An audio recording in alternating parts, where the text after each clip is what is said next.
You've heard it said before, but it's worth repeating, that while you're a student here at UACCM, you are part of our family. And as such, we are committed to fostering a culture of community, of being there for each other when we really need it.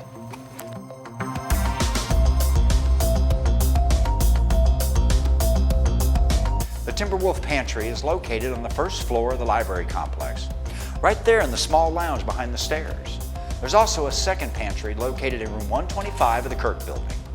As long as these buildings are open, the pantries are open for you every semester. So please, feel free to utilize them if you need to. That's what it's there for.